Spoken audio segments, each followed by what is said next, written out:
হয়, আজিকালি যেন আমাৰ নতুন প্ৰজন্মৰ যুৱক যুৱতীৰ মাজত যেন ট্ৰেণ্ড হৈ উঠিছে ভালপোৱাৰ মাজত আমি যদি ক'ৰবাত নহয় ক'ৰবাত কেতিয়াবা ফেইলাৰ হওঁ, অৰ্থাৎ প্ৰতাৰণাৰ শিকাৰ হওঁ, তেনেহ'লে আমি আমাৰ নিজৰ জীৱনখন শেষ কৰি দিওঁ। ইয়াক কেতিয়াও নকৰিব, কিয়নো আপোনাৰ জীৱন আপোনাৰেই।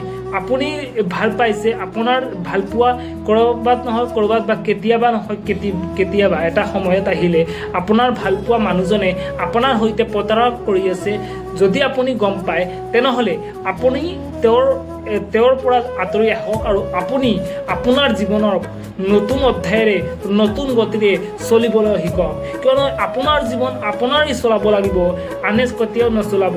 আপুনি যদি আজিকালি আপুনি যদি আপোনাৰ ভালপোৱাক হেৰাই আপুনি যদি কিবা নহয় কিবা কৰি পেলাই আপোনাৰ জীৱনক, অৰ্থাৎ আপুনি যদি ডাঙৰ এটা সিদ্ধান্ত লৈ আপোনাৰ জীৱনক লৈ যে আমি আৰু এইখন জীৱন নাৰাখোঁ, আমি একেবাৰে গুচি যাম, এইখন জীৱন এৰি থৈ যাম, এনেদৰে যদি ভাবক, তেনেহ'লে আপুনি ইয়াত ভুল চিন্তা কৰিছে।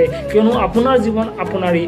যিগৰাকী মানুহে আপোনাক এৰি থৈ গৈছিলে, এইগৰাকী মানুহক আপুনি দেখিয়াই দিয়ক যে আপুনি তেওঁ নাথাকিলেও যেন আপুনি ভালদৰে থাকিব পাৰে আৰু এজন ভাল সফল মানুহ হ'ব পাৰে।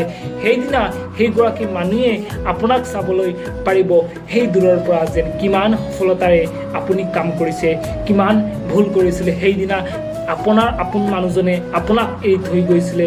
এইবোৰ চিন্তা সেইদিনা আপোনাৰ মানুহজনৰ মূৰত আহিব, এয়া সঁচা।